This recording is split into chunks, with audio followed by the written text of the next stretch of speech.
Meenakshi silk ബംഗ്ലാവ്. ഇത് തന്നെ. എന്താ? മലയാളിയാണല്ലേ? മാതാവ് കാത്തു. ഞാൻ പൈലിപ്പിള്ള. ഇതെന്റെ പിള്ളേരാ. എന്താ വേണ്ടേ? ഇവിടെ കൊണ്ടുവന്ന പണിക്കാരെ കാണാൻ വന്നതാ. ഇവിടുത്തെ പണിക്കാർക്കൊക്കെ മീനാക്ഷിയുടെ കല്യാണം പ്രമാണിച്ച് ലീവ് കൊടുത്തിരിക്കുക. ഞാൻ ചോദിച്ചത് ഇവിടെ കൊണ്ടുവന്ന നജീബിന്റെ അച്യുതൻകുട്ടിയുടെയും കാര്യം. അവരെയാണോ?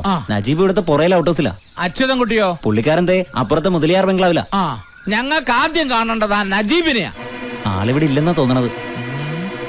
പറഞ്ഞ അവധി കഴിഞ്ഞ കടം വാങ്ങി 10 ലക്ഷം പലിശ നജീബ് തന്നില്ലെങ്കിൽ അച്യുതൻകുട്ടി തരാന്നല്ലേ പറഞ്ഞത്? അവധി കഴിഞ്ഞല്ലോ, ഇനി എന്തിനാ നജീബിനെ കാണുന്നത്? അച്യുതൻകുട്ടിയെ കണ്ടാ പോലെ. അതങ്ങനല്ലടാ. അവധി കഴിയും മുമ്പ് നജീബ് ഇങ്ങ് വിട്ടു പോന്നില്ലേ? അതുകൊണ്ട് അവധി കഴിഞ്ഞു വരും അവനെ കണ്ടു പറഞ്ഞിട്ട് രണ്ടിലൊന്ന് അറിഞ്ഞിട്ട് അച്യുതൻകുട്ടിയെ കാണുന്നതല്ലേ മര്യാദ. അതാ നജീബിന്റെ മറ്റവനല്ലേ?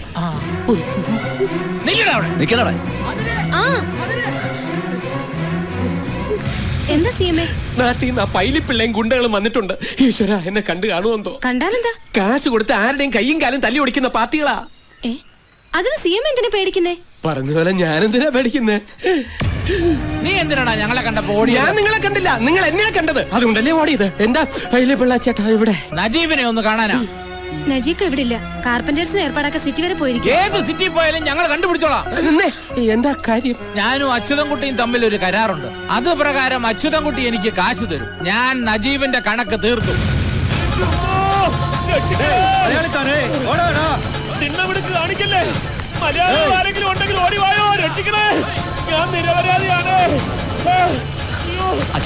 നജീബ് തിരിയടാ വണ്ടി.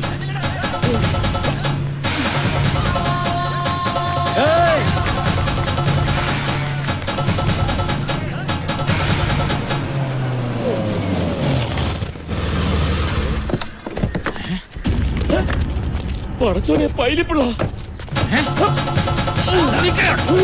അവിടെ നിൽക്കേ.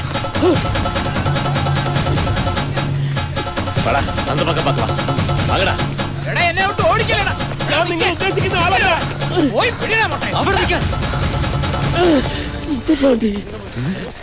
എന്റെ ഉമ്മമാര് പോയില്ലേ?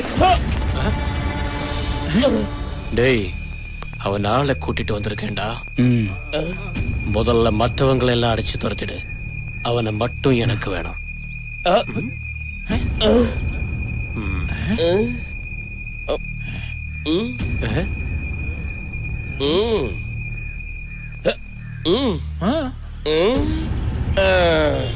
അതെ, അവൻ ആളെ കൂട്ടി വന്നിരിക്കുക. എന്നാ തുടങ്ങാം. ചോടുണ്ടെങ്കിൽ അടിക്കടാ.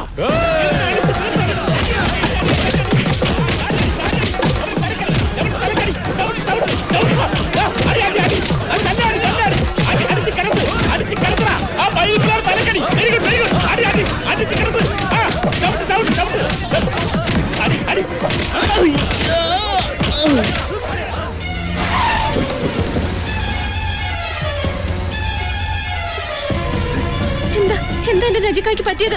തലയ്ക്ക് അടിയേറ്റതിന്റെ ഷോക്കില് ബോധം തെളിഞ്ഞിട്ടില്ല. എവിടെ കിടത്തിരിക്കണേ? മേളത്തെ റൂമിലാ. വരൂ.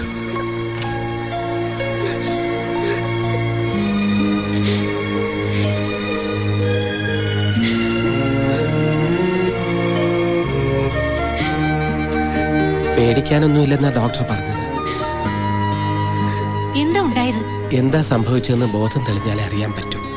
ആ പൈലിപ്പിള്ള അവിടെ വന്ന് കണക്ക് തീർക്കുന്നു പറഞ്ഞപ്പോഴേ എനിക്കറിയായിരുന്നു ഇതിങ്ങനെ വരുമെന്ന്. അയാളെ കൊണ്ട് ഇതെല്ലാം ചെയ്യിച്ചത് അച്യുതൻകുട്ടിയാ. ബാലമാമ എത്രയും പെട്ടെന്ന് ഇവിടം വരെ ഒന്ന് വന്നേ പറ്റൂ. പ്രശ്നമുണ്ട്. നീയും നജീബായിട്ട് പിന്നെയും പ്രശ്നം ഉണ്ടായോ? നിങ്ങളൊക്കെ വിചാരിക്കുന്നത് പോലെ എനിക്ക് അവനോട് ഒരു വൈരാഗ്യവും ഇല്ല. നേരാണോ? അതെ. ഇനി ഒരു കാര്യം ഞാൻ ബാലമാമയോട് തുറന്നു പറയാം. എന്റെ കൂടെ നിന്നപ്പോ അവനുണ്ടായിരുന്ന ഉത്തരവാദിത്വം ഇല്ലായ്മയും ഉഴപ്പും മാറ്റിയെടുക്കാൻ വേണ്ടി ഞാൻ മനഃപൂർവ്വം കാണിച്ചതാ ഇതൊക്കെ. ഈശ്വര, ഞാൻ എന്തായി കേക്കണേ? സത്യം പറഞ്ഞ ഈ ഇവന്റിന്റെ പകുതി അവനെ കൊണ്ട് ചെയ്യിക്കാൻ ഞാൻ നിർബന്ധം പിടിച്ചത് ആരെയും അറിയിക്കാതെ അവൻ വരുത്തി വെച്ച കടങ്ങൾ വീട്ടിക്കോട്ടെ എന്ന് കരുതിയ.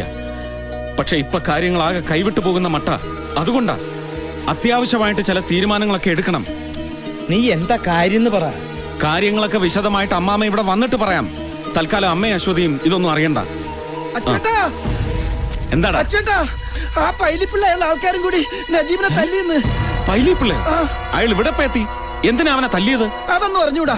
നജീബിനെ ആശുപത്രിയിൽ അഡ്മിറ്റ് ചെയ്തേക്കാണ്. ഈശ്വര, അച്ചോട്ടൻ വിളിച്ചു വെച്ച് തല്ലിച്ചതാണെന്നാ പറയണത്. നീ വണ്ടി കയറ്.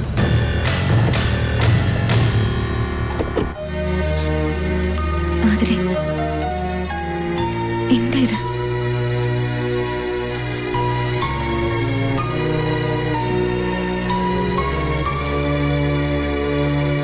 ചത്തോന്നറിയാൻ വന്നാണോ? വേണ്ട, എന്നെ ഇനി അങ്ങനെ വിളിക്കണ്ട. ഞാനൊന്ന് പറഞ്ഞോട്ടെ. ഒന്നും പറയണ്ട, ഒക്കെ എനിക്ക് മനസ്സിലായി. എന്റെ ദോഷജാതകം കാരണം നിങ്ങൾക്കൊരു ജീവിതം ഇല്ലാണ്ടാവുമെന്ന് കരുതി എല്ലാം അവസാനിപ്പിക്കാൻ പോയെടുത്തുനിന്ന് എന്നെ രക്ഷിച്ചോണ്ട് വന്ന് എനിക്കൊരു ജീവിതം തന്നയാളാ എന്റെ നജീക്ക.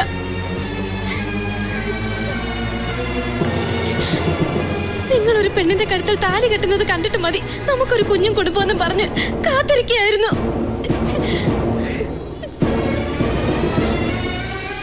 അതിനു വേണ്ടിയാ ഈ വാശി മുഴുവൻ കാട്ടിയത്, അല്ലാതെ നിങ്ങളെ തോപ്പിക്കാനല്ല.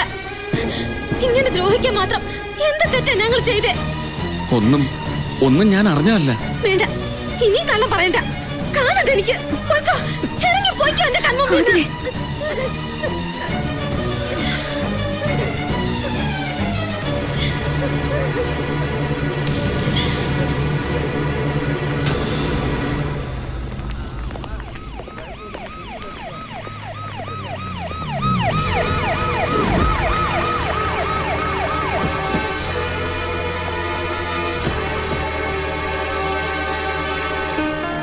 அச்சுதம் நீங்க தானே? അതെ. உங்க பேர்ல ஒரு கம்ப்ளைண்ட் கிடைச்சிருக்கு. കംപ്ലൈന്റ്? ஆதர உங்க சிஸ்டர் தானே? அவர் தான் கம்ப்ளைண்ட் கொடுத்தது. ഞാൻ ഒരു തെറ്റും ചെയ്തിട്ടില്ല. அதெல்லாம் ஸ்டேஷன்ல போய் பேசிக்கலாம். வந்து ஜீப்ல இரு.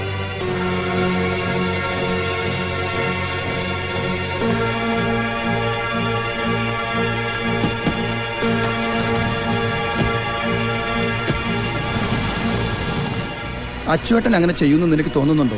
മനസ്സാ വാച അറിയാത്ത കാര്യത്തിനാ. കളി തീർന്നിട്ടില്ല, തുടങ്ങാൻ പോടേ ഉള്ളൂ എന്ന് പറഞ്ഞതാരാ?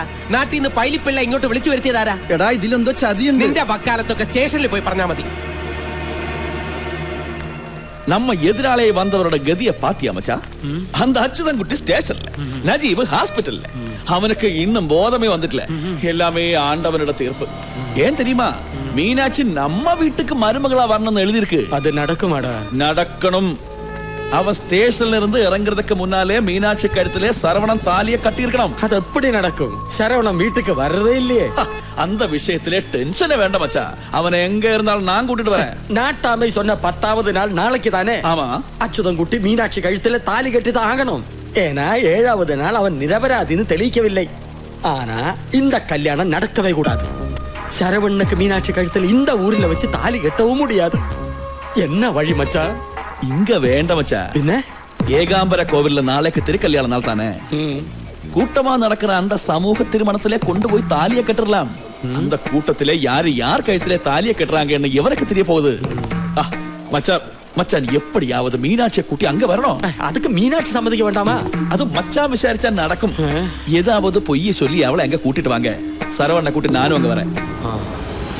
கல்யாணத்துக்கு முன்னாடி ஏகாம்பர கோயில்ல பேரு ரெஜிஸ்டர் செய்ய வேண்டாமா? அது எனக்கு விடுங்க மச்சா. தாலியை கட்டிட்டா அப்புறம் நாட்டாமை நாட்டுக்கூட்டம் சம்மதிச்சுதான் ஆகணும்.